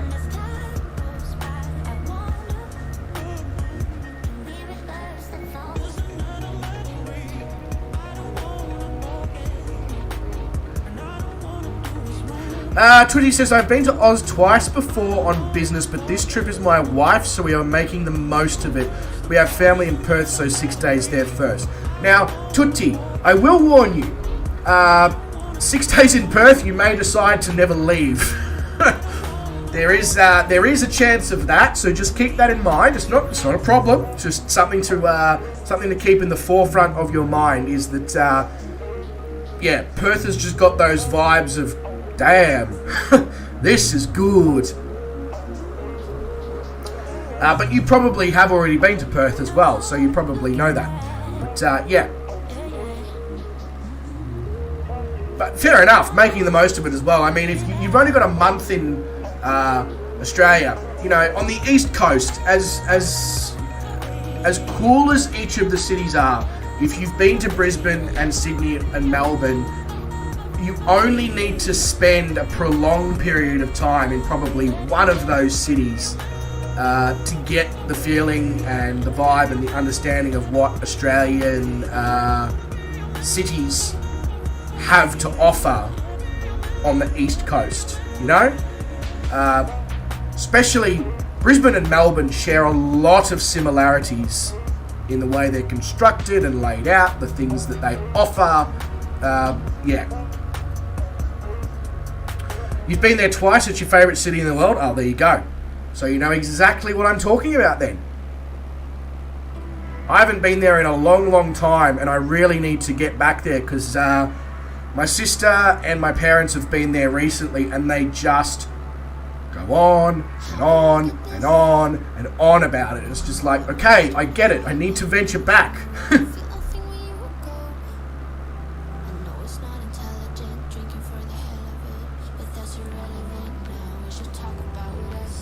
Come back to Melbourne for a couple of weeks? Yeah, why not? You know, you can be guaranteed you'll be well caffeinated and well fed if you come back to Melbourne, and everything else will just fall into place. I mean, how can you go wrong if you've got a lot of caffeine, a lot of alcohol, and a lot of food? I feel like you can't. Okay, I don't know why I was so anxious about clearing these mountains, because we could fit another few planes in between myself and the mountains, so never mind. So Wes says, I'm off to bed, have a good stream. Jeez, Wes, it's 10 past 8, you old man. Nah, all good, Wes, mate. Thank you very much for dropping into the stream. Hope you did enjoy. I know I certainly enjoyed having you here for the period of time that you dropped in. Mate, have a good rest, look after yourself, enjoy work tomorrow as much as you possibly can. I know that's a bit of a contradiction in terms, and I will no doubt catch you very soon. Mitty says, alcohol, question mark? What, you telling me that Melbourne doesn't have incredible cocktails, wine, craft beer, cider? I feel like it does.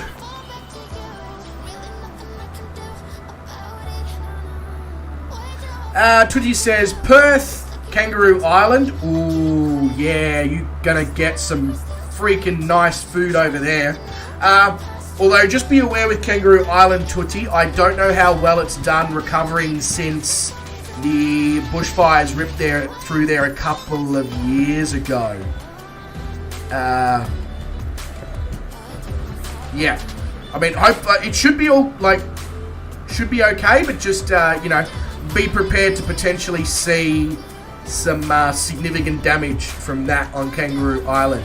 Adelaide, great. If you haven't been to Adelaide before, you'll love it. It's awesome. Gives you the city vibes with a country lifestyle, atmosphere, people, etc. It's awesome. Uluru, not even I've been to Uluru, which is, you know, pretty common for people who live in countries.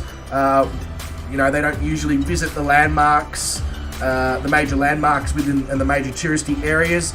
Part of the reason I haven't been to Uluru is because it costs a stupid amount of money to go there for us Australians. You know, if somebody says to me, hey, would you like to spend a weekend in Uluru? It's going to cost you $2,000, or you can spend 2 weeks in Thailand for the same amount of money. I mean, you know, it's, you can sort of understand why people choose the second option. Alice Springs, nice. Darwin, yep. Darwin and Cairns, you'll probably find gives you very similar vibes. It's not a bad thing, just, you know, you'll probably get that feeling. Sydney for 4 days, yeah, it's probably all you really need in Sydney.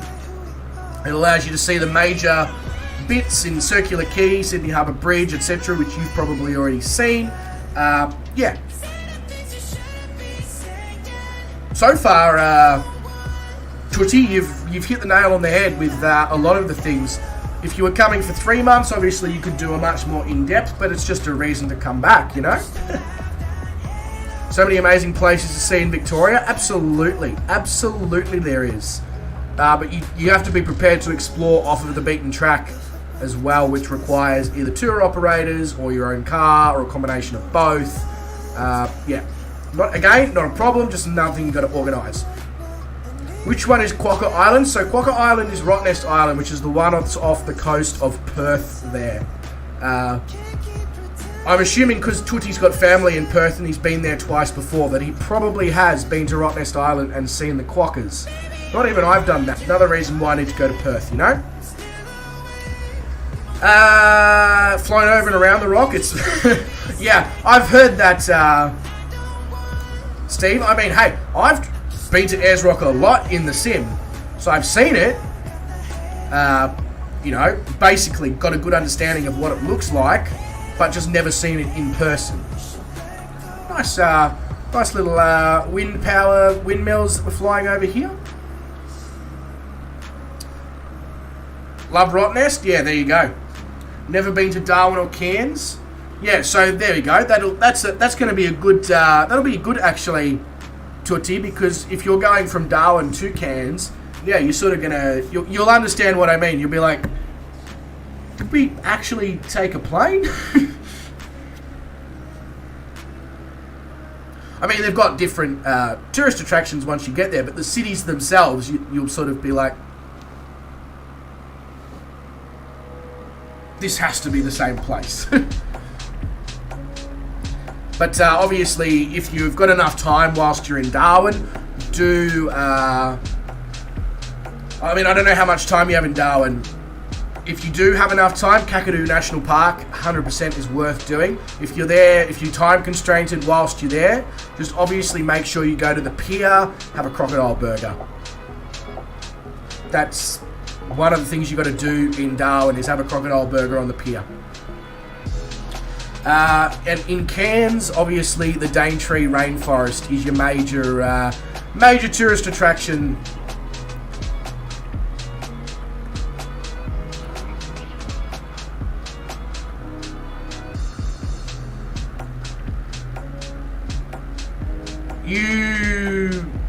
You've been watching Aussie vloggers visiting the UK and seeing places that you've never been to? Yeah, exactly. And then I see, you know, European vloggers and all that coming to Australia, and they go to places that I've never been to, and it's like, this is in my own backyard. Why haven't I been there? And then I remember how expensive it is to travel inside Australia, and that answers my question.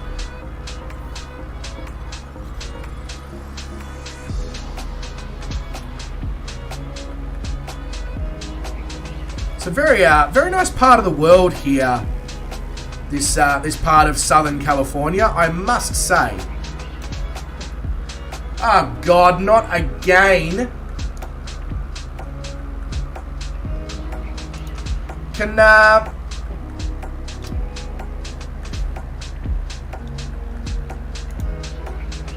what do we do about these bloody bots? I'm getting them 3, 4, 5 times a stream.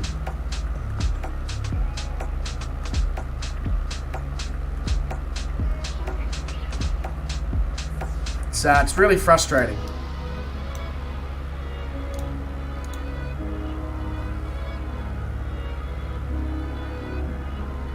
Oh yeah, good suggestions there, Steve. Darwin, so Berry Springs, Howard Springs, and Croc Jumping Tours. If you don't get the Croc Jumping Tours done in Darwin, I know for a fact that you can do Croc Jumping Tours in the Daintree Rainforest in Cairns. So, but definitely Berry Springs and Howard Springs, that's, yeah, you definitely want to be venturing there if you're limited on time. So it's much easier to access those areas than it is to access Kakadu.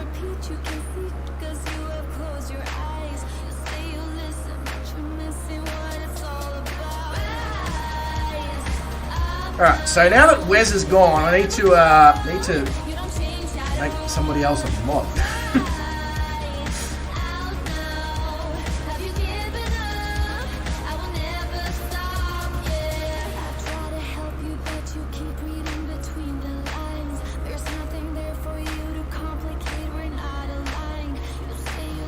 Actually, you know what? I think we're alright at the moment. Just because we're on autopilot, I reckon I can handle the moderating on my own at this point.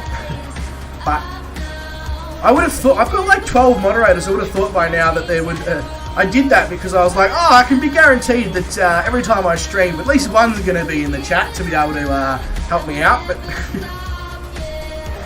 turns out I was wrong.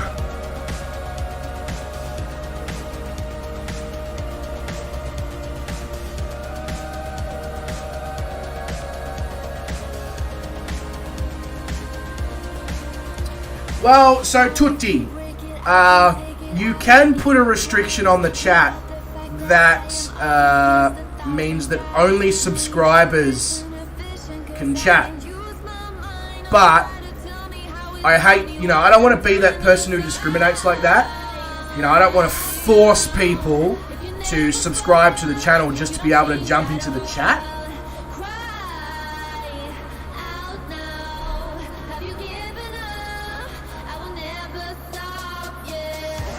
I want people to subscribe off their own back based on the content they see. So, I don't know, if it gets way too out of control, obviously I will put subscribers only mode on the chat because, we don't want 5-6 interruptions per stream with stupid bots if we can avoid it, Alright, so this, I guess you could say this stream is currently on the rocks. Whether that means that it's going to shit, or whether that means that we're currently sipping away on a nice beverage, I'll leave you guys to work that one out.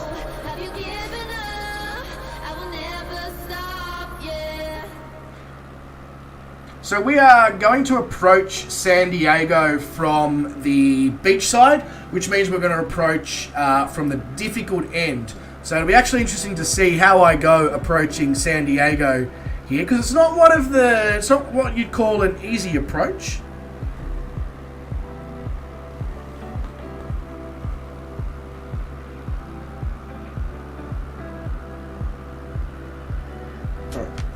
For some reason I thought I was getting a phone call. It felt like my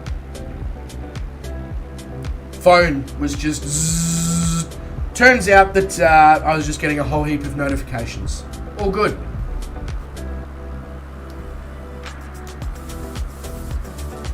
I don't know whether to be concerned or not, because I'm starting to get a bit of a sore throat, and I don't know whether it's being caused by the hay fever / cold that I'm currently experiencing, or whether it's being caused by the fact that because of that I'm having to yell on streams.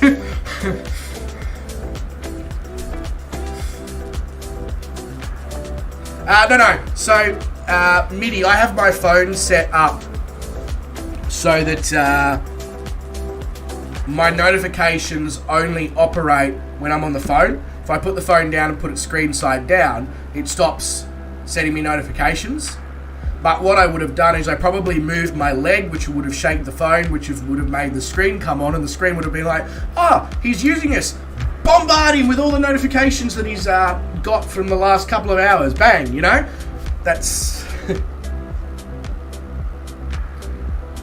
It's a frustrating, but it's a beneficial feature at the same time, Because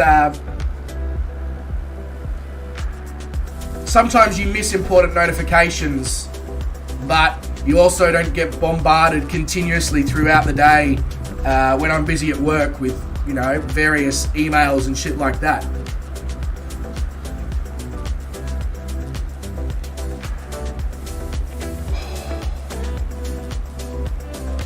Oh, bit of the popular kid. Yeah, no, definitely not.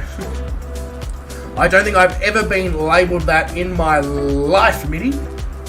Never was able to qualify for that speciality or for that badge.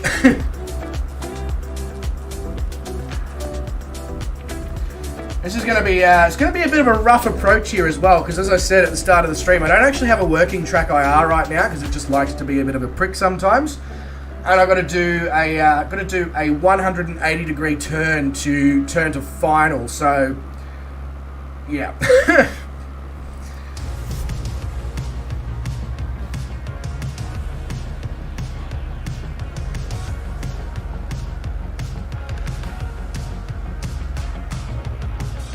Oh yeah, of course, Tootsie, all the World War II stuff over in Darwin as well. I forgot about that. How long are you in Darwin for? Because there's only so much you can do.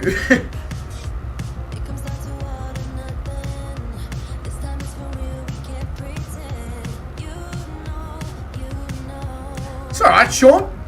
You're all good, mate. We've got 15 nautical miles left anyway of the flight. So even if you had come back now, it would have been like, not really worth waiting for us to finish to go and do your real life stuff. So, mate, all good. You look after yourself. You stay safe. Enjoy doing whatever real life is calling you for. And, mate, I'll catch up with you in a future stream. Have a good one, mate. Have a good one.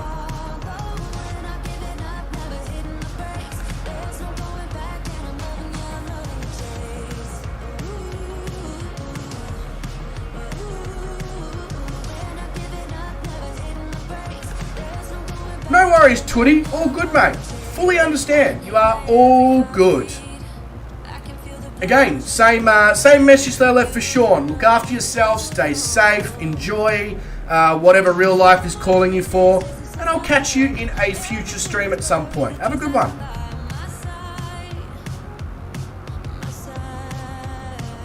Absolutely, Mitty. Absolutely.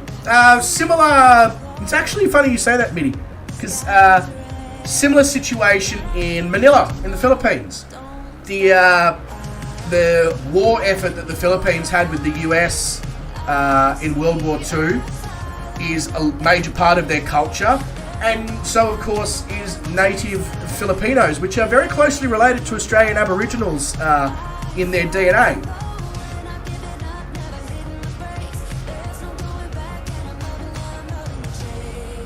Somebody's got the Cessna Citation at 48,000 feet. In the distance there. Greasy cloth. I feel like that's a decent bloody effort. Alright, let's get the propeller up, get the mixture up, let's turn off this autopilot and let's make our... Well, I was going to say let's make a landing here at San Diego, but let's make our entrance at San Diego. I don't know if we're going to be able to call it a landing.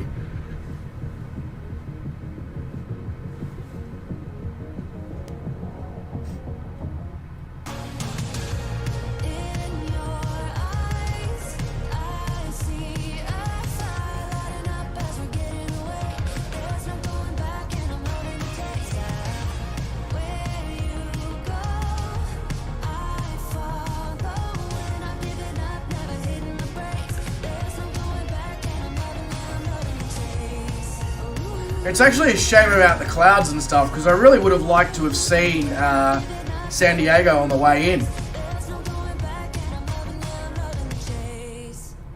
There we go. Torrey Pines glider port pops up. William, if you're still here, there's your wonderful masterpiece that you created. I want to head back to the Torrey Pines glider port at some point in one of these streams with the Zenith. Is the ZH701 STOL plane. See how quickly we can. In fact, we should all go there with STOL planes and see how quickly we can stop on the glider port. Bit of a challenge.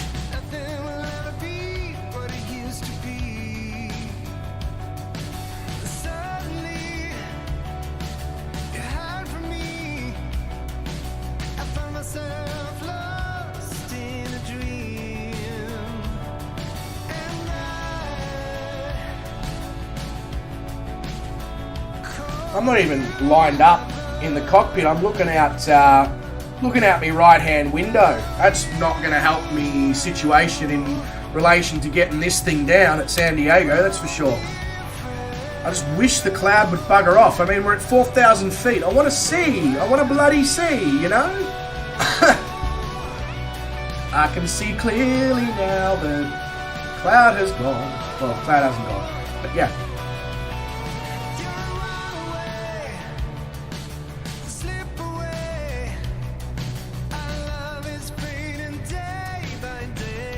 At this point, with the altitude that we come down to, I could actually go in straight in. But now that we're committed, I'm going to commit to coming round the opposite direction over the water.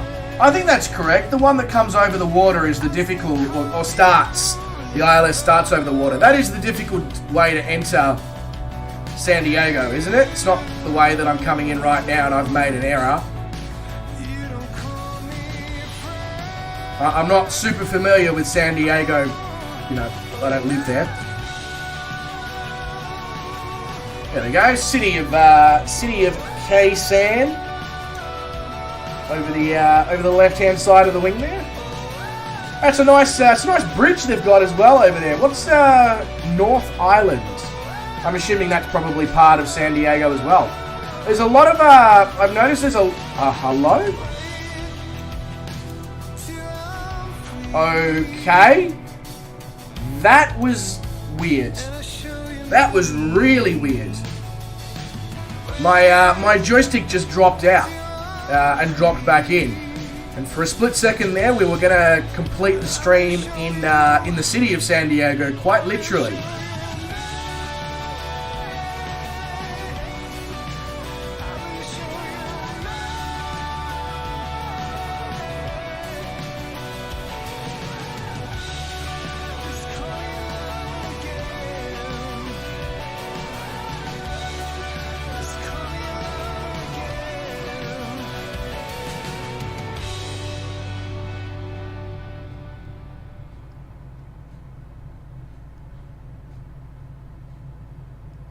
Yeah, unfortunately it is MIDI, and that's simply because, mate, I've got actual work-related commitments in the morning.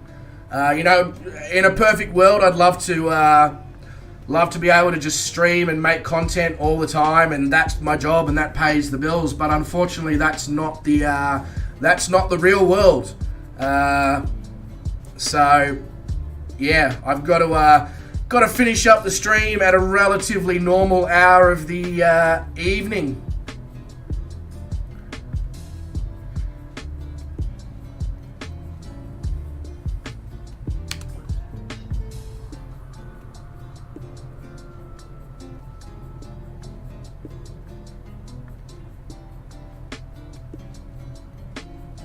Yeah, I mean, you could say unlucky, but you know, it could be worse. I'm cutting in here, sitting right on the stall horn in a left-hand turn. It's pretty dangerous move, actually. Not really recommended. And I have realised that I've come in on the wrong side of the airport here at San Diego. I should have stuck with the straight in. That's all right. Everybody makes mistakes. We are way too high up. Luckily, we've got a little bit of runway to play with and only a GA aircraft to put down. Otherwise, we would be, yeah, pretty, so screwed you could call me Philip's head.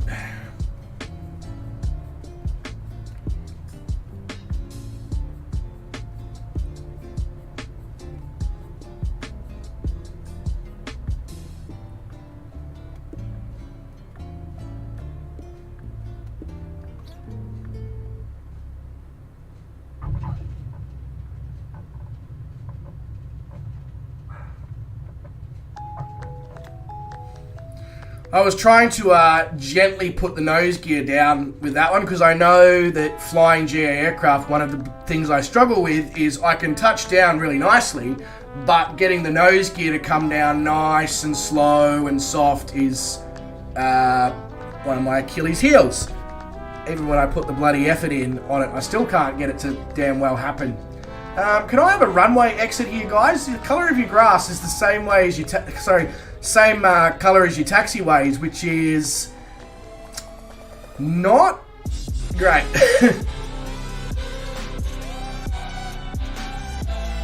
All right.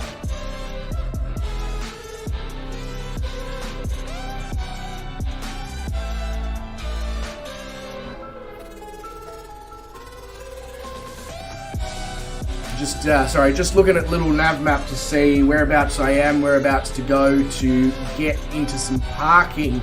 Some sparking pots. Good old sparking pots.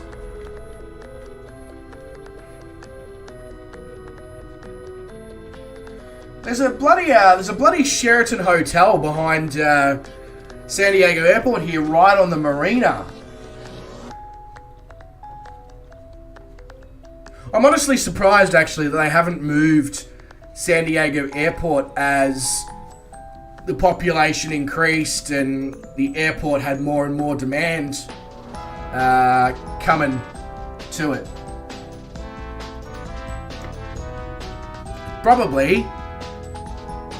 because you know, you drive 10 minutes south from San Diego, you can cross the border into Mexico, and you can take a flight out of Tijuana. So that probably helps to balance the passenger numbers at San Diego. I don't know. Overthinking it again.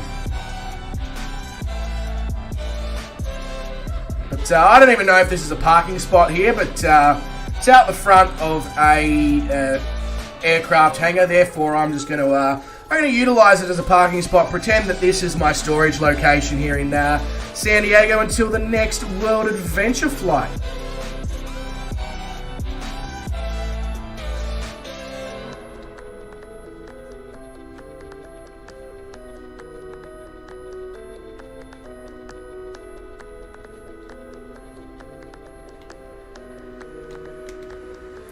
Alrighty, so guys, thank you very much for joining me on the stream, whether you joined me on the flight or whether you joined me in the chat. Appreciate it all of you being here. Thanks very much for coming along. Welcome to San Diego, and welcome to the end of leg 142 here of our World Tour, The Little Plane That Could. If you did enjoy the stream and you haven't yet pounded the like button with ferocity or caressed the subscribe button with your gentle touch, please do consider completing either of those two tasks if the content is to your liking. But other than that, ladies and gentlemen, wherever you are in the world, you make sure that you look after yourselves. Stay safe, stay well, don't do anyone I wouldn't do, and I'll catch all of you wonderful people in the next stream. Cheers and have a great one.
Dismissed.